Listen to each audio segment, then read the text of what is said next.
Benvenuti, io sono Alex e oggi vi voglio presentare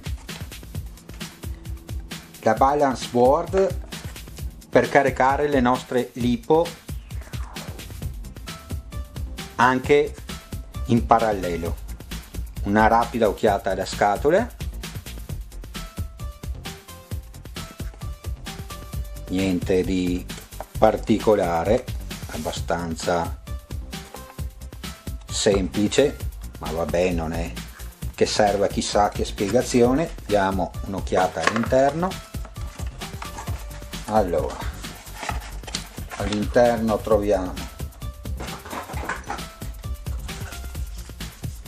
l'immancabile mini manualetto in cinese e inglese quasi giusto, è più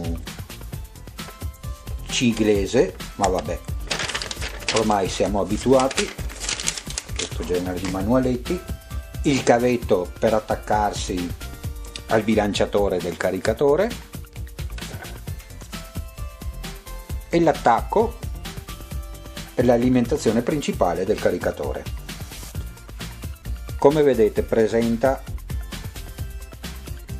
varie porte bilanciate sulla destra, sulla sinistra, al centro ha 6 connettori XT60 più uno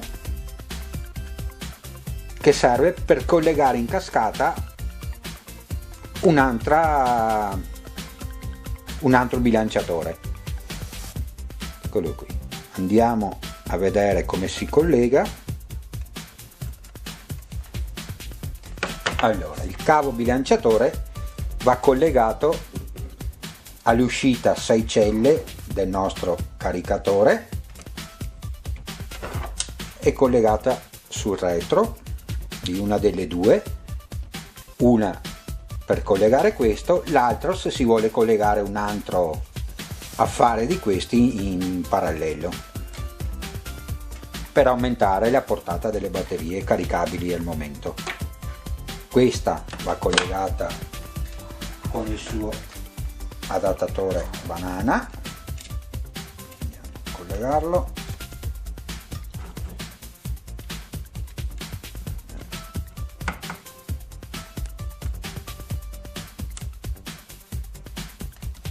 eccoci qua, ed eccolo qua collegato.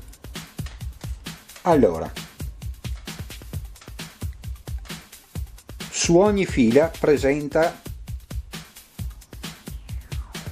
3 porte per 2 celle, 3 porte per 3 celle, 3 per 4 celle, 3 per 5 celle e 3 per 6 celle, una per lato. Come già detto, al centro ha 6 porte XT60 più l'altra porta che serve appunto per collegare in cascata un altro di questi.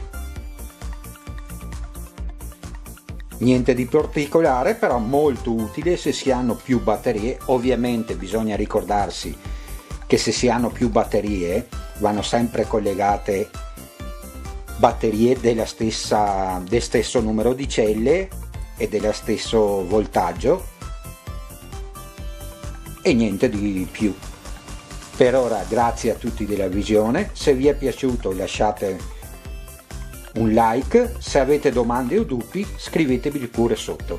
Grazie e alla prossima.